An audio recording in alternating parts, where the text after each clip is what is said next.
What's going on, guys? This is Jason here. It's the Blogger Rapper. I'm here in my car. I just ordered some Sonic. Gonna have a bite to eat, but I wanted to talk to you real quick about something that is obviously important, something that I must speak to you about. And this here is the power of your words. Okay. Now I just want to tell you a little bit about, something that happened to me. I wonder, why did I end up in the position that I was in 2 years ago? Without a job, $30,000 to $40,000 in credit debt. How did I end up there? I mean, how? And I looked, I did a lot of soul searching, and I looked back through a lot of what I've been through. And on the surface, I couldn't tell what was, what went wrong. I couldn't tell, what was causing, what created my environment to be what it was. And so nothing on the surface was apparent.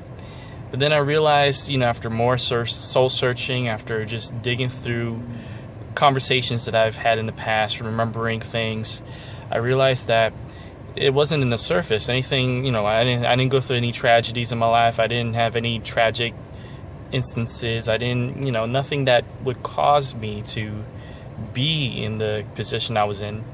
However, below the surface, beneath the surface, there was a lot of words exchanged between me and family members and friends throughout my life that dictated the place I was in.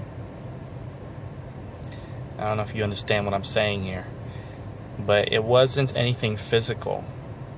It was all verbal. I remember I was very passionate about drawing, loved to draw. Drawing was one of my biggest things. I used to draw comic books, superheroes, and I wanted to be in the comic book industry. And I wanted that to be my life, even before rapping, I wanted to do that. That was my life. And so I was, spent years just drawing. It was so passionate. It was such a big passion of mine that I would draw all day. And this was when I was in school, so I didn't work. But I would draw all day. I would even draw in school, during school. I would draw at home. I would draw on the train coming home from school. And I would end the day, I remember it was like 10 o'clock at night. I would end the day, getting ready for bed. And I would look at my drawing one last time before I went to the bed, and I would imagine how I was going to finish that drawing the next day. I imagined how, this is just a sketch. I can't wait to see how it's going to look when it's all laid out and inked and everything and colored. Can't wait to see it, and it was my creation. So one day I was drawing while eating, and someone came up to me, and I'm not going to say who it was, but someone came up to me and said, so, have you decided what you want to do with your life? And I said, yeah, I want to be a comic book artist. And so this person said, well, he paused for a moment and said, well, I don't know if you can, you could do that, but I don't know if you can support a wife and kids with that, with a salary that a comic book artist makes. And it was just said in passing, and then the person walked off. And I brushed it off at first because I wanted to be a comic book artist. But I always wanted a wife and kids. I always considered myself a family man. And I always wanted that. I'm actually about to tear a little bit. That was, I didn't want to compromise. I wanted to have my dream job, but I also wanted a wife and kids. And at that moment, when that person said that to me, I brushed it off.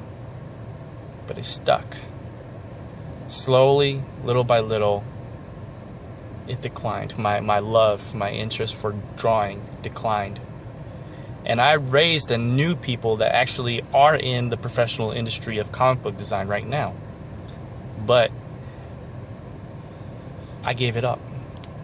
I let it go. Because as much as I loved to draw, I I wanted a wife and kids more. To this day, I'm not a comic book artist. I don't draw for a living. But here I am, and I'm in a good position, but it's without art. I mean, I've tried getting back into it. I just don't love it the way I used to, you know? And yes, I'm married and I have a daughter, so that came true. But I don't have that desire anymore to draw.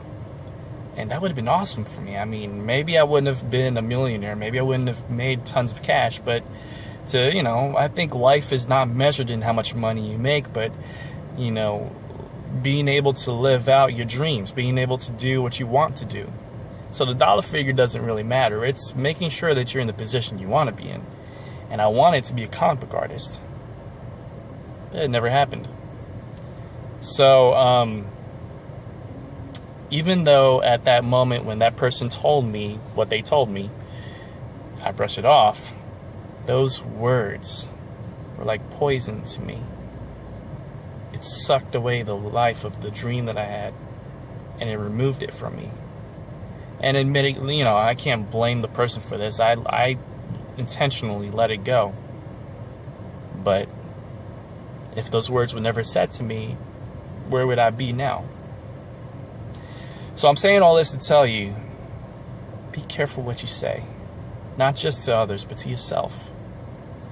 Be careful to say, I'm not good enough, I'm not this, I'll never do this, I'll never do that, when you actually want to.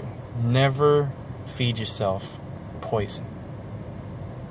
Never kill your dreams.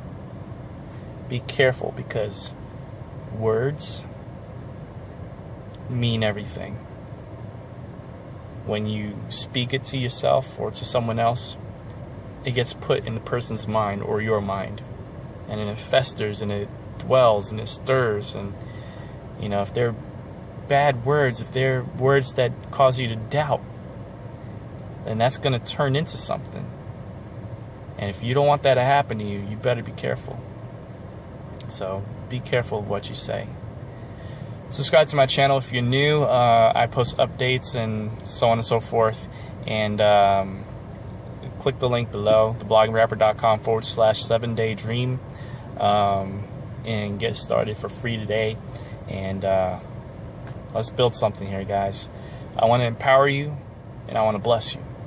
All right. Much love. God bless. Bruce.